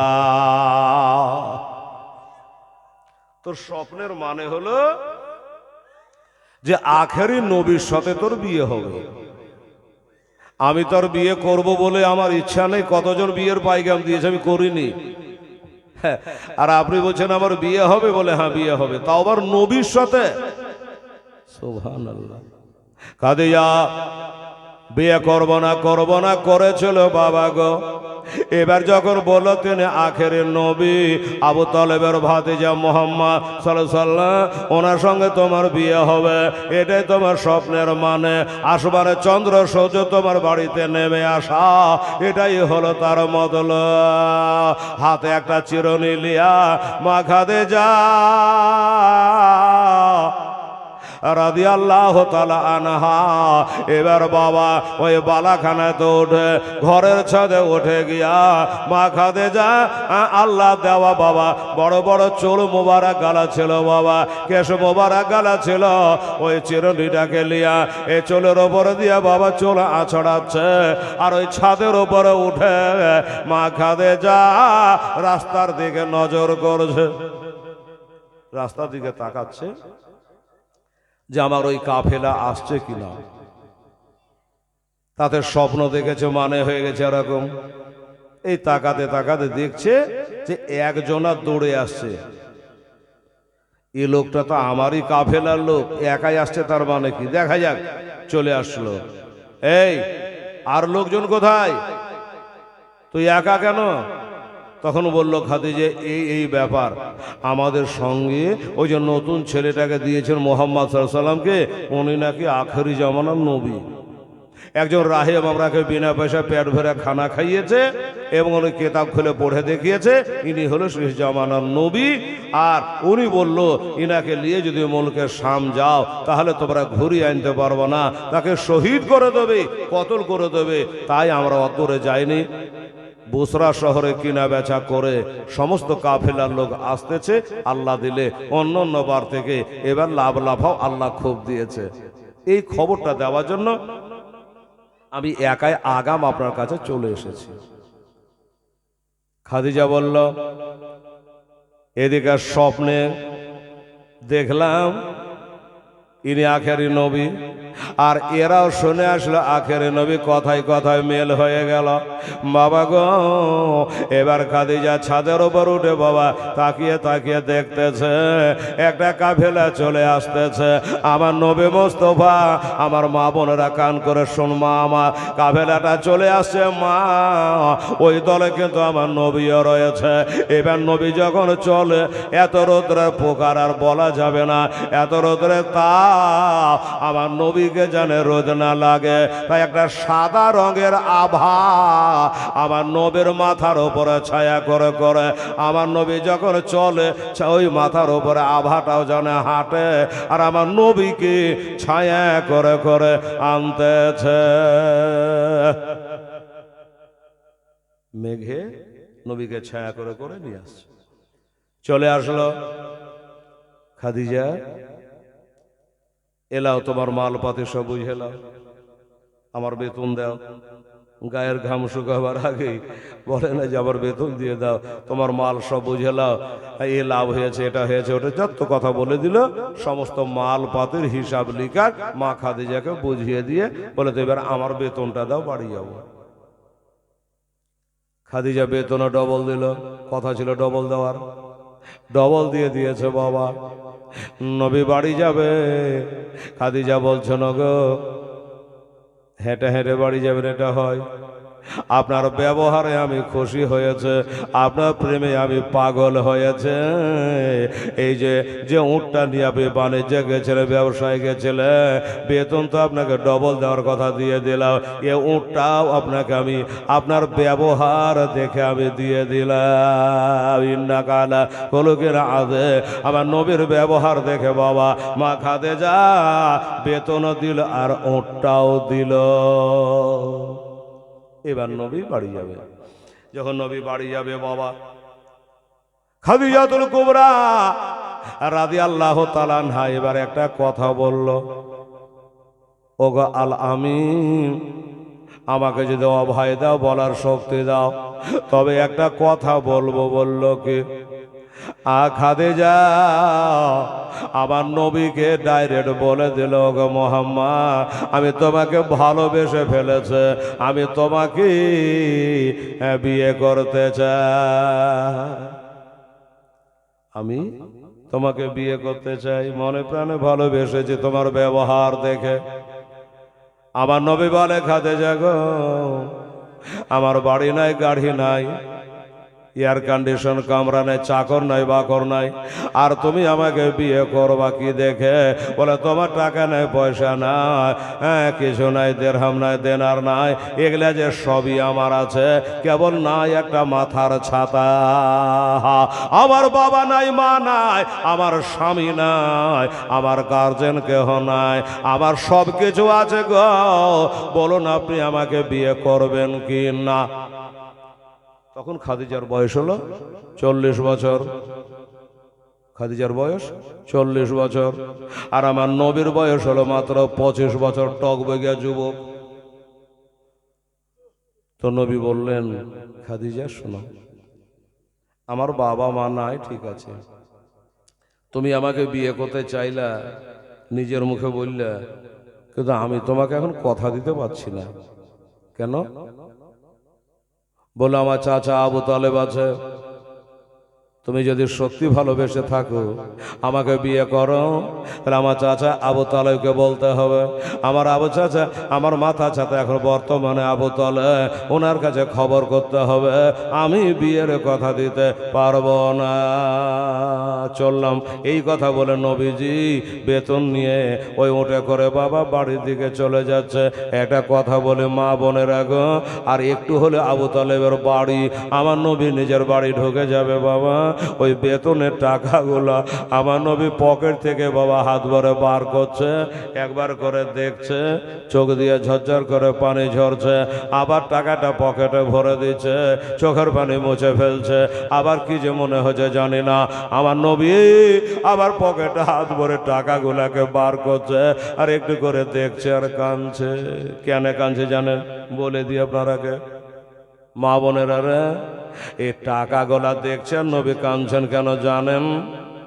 আমার নবী বলে, আল্লাহ গো, আমি জীবনে আজকে প্রথম রোজগারটা করেছে, আমার জীবনে প্রথম রোজগারের টাকা গো আল্লাহ, আমার মা দুনিয়াতে নাই, আমার বাপ দুনিয়াতে নাই, আর যদি আমার মা বেঁচে থাকতো, আমার জীবনে প্রথম রোজগার করার টাকাটা আমি মার হাতে দিতাম।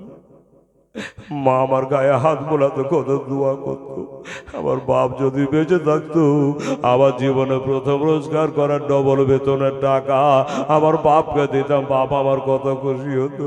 কিন্তু আল্লাহ গো, আমার বাবা নাই, মা নাই, আমার জীবনে এই কষ্ট করার টাকাগুলা আমার বাবা আমার হাতে আমি দিতে পারলাম না।